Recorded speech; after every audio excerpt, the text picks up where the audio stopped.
You, John Fitzgerald Kennedy, do solemnly swear.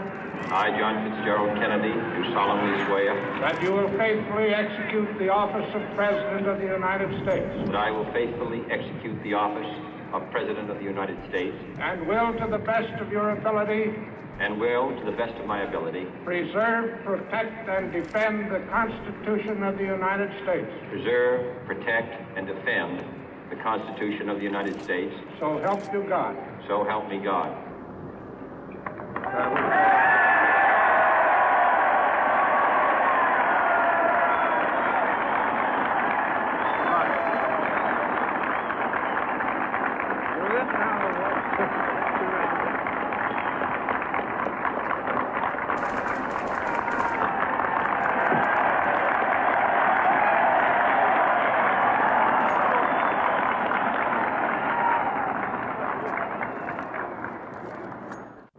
Vice President Johnson, Mr. Speaker, Mr. Chief Justice, President Eisenhower, Vice President Nixon, President Truman, Reverend clergy, fellow citizens.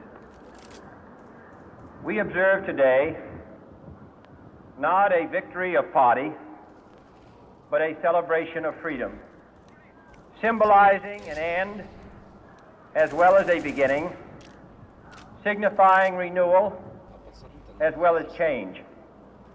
For I have sworn before you and Almighty God the same solemn oath our forebears prescribed nearly a century and 3/4 ago.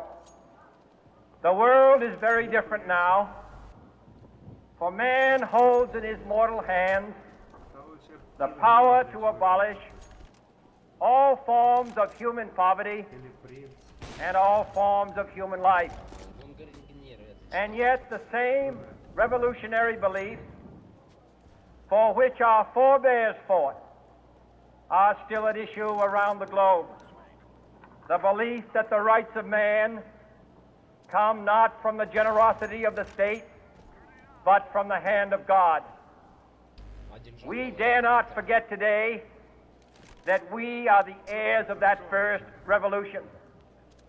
Let the word go forth from this time and place to friend and foe alike that the torch has been passed to a new generation of Americans born in this century, tempered by war, disciplined by a hard and bitter peace, proud of our ancient heritage, and unwilling to witness or permit the slow undoing of those human rights to which this nation has always been committed and to which we are committed today at home and around the world.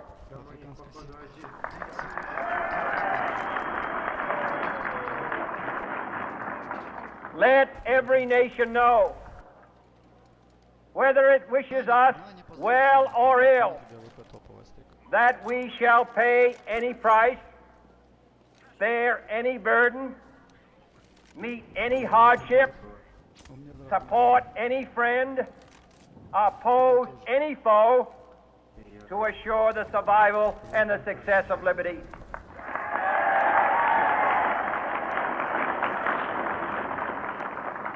This much we pledge and more. To those old allies whose cultural and spiritual origins we share, we pledge the loyalty of faithful friends. United, there is little we cannot do in a host of cooperative ventures. Divided, there is little we can do, for we dare not meet a powerful challenge at odds and split asunder. To those new states whom we welcome to the ranks of the free, we pledge our word that one form of colonial control shall not have passed away, merely to be replaced by a far more iron tyranny. We shall not always expect to find them supporting our view, but we shall always hope to find them strongly supporting their own freedom, and to remember that in the past, those who foolishly sought power by riding the back of the tiger ended up inside.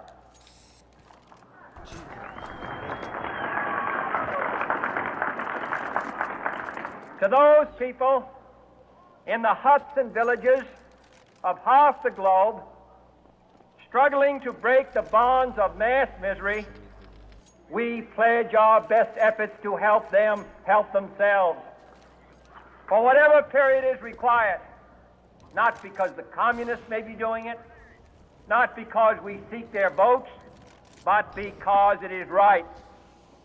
If a free society cannot help the many who are poor, it cannot save the few who are rich.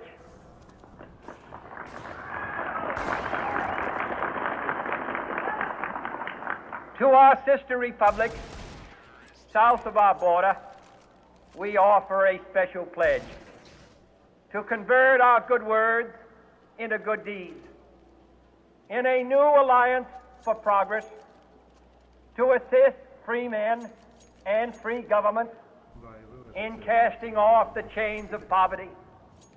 But this peaceful revolution of hope cannot become the prey of hostile powers. Let all our neighbors know that we shall join with them to oppose aggression or subversion anywhere in the Americas. And let every other power know that this hemisphere intends to remain the master of its own house.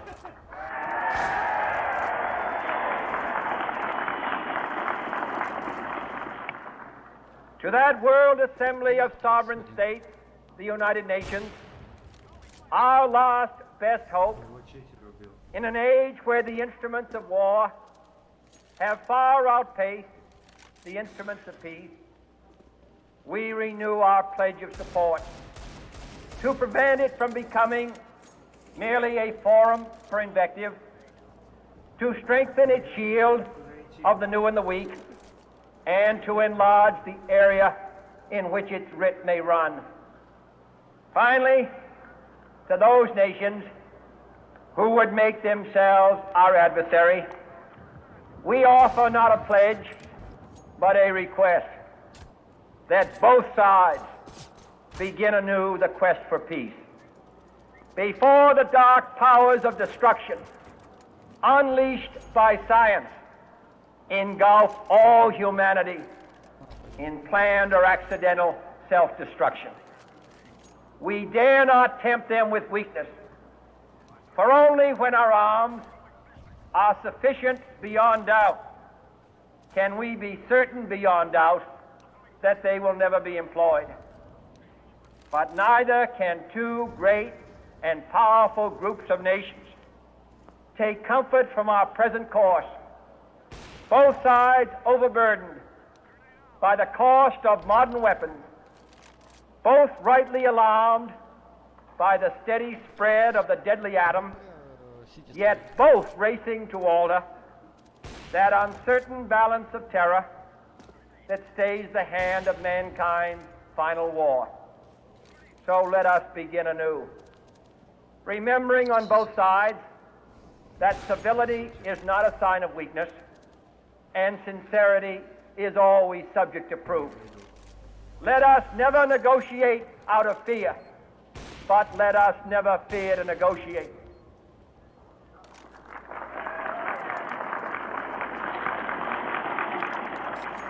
Let both sides explore what problems unite us, instead of belaboring those problems which divide us. Let both sides, for the first time, formulate serious and precise proposals for the inspection and control of arms, and bring the absolute power to destroy other nations under the absolute control of all nations.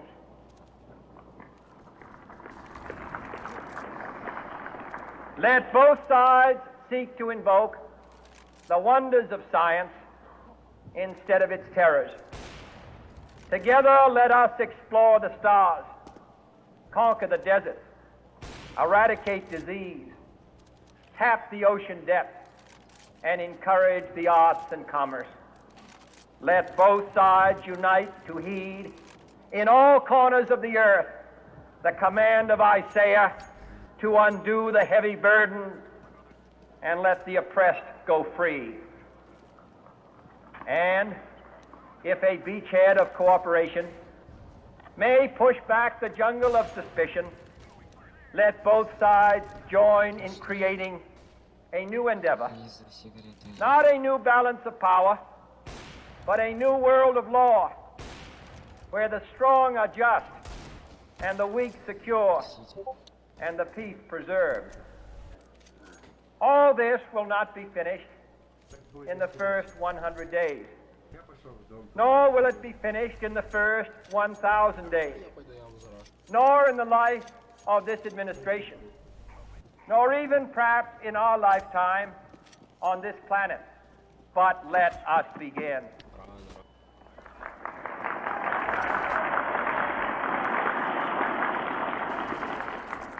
In your hands, my fellow citizens, more than mine, will rest the final success or failure of our course. Since this country was founded, each generation of Americans has been summoned to give testimony to its national loyalty. The graves of young Americans who answered the call to service surround the globe.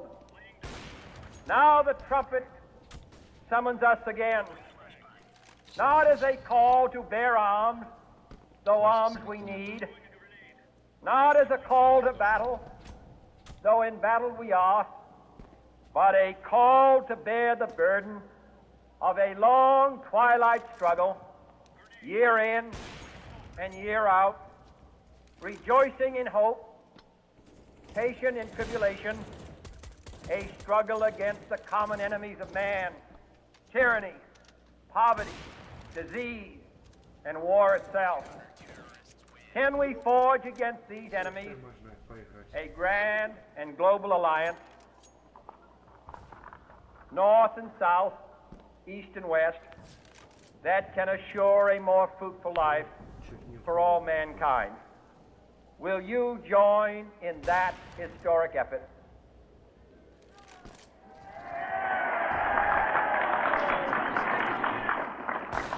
In the long history of the world, only a few generations have been granted the role of defending freedom in its hour of maximum danger.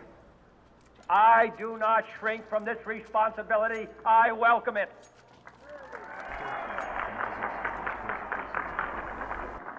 I do not believe that any of us would exchange places with any other people or any other generation. The energy, the faith, the devotion which we bring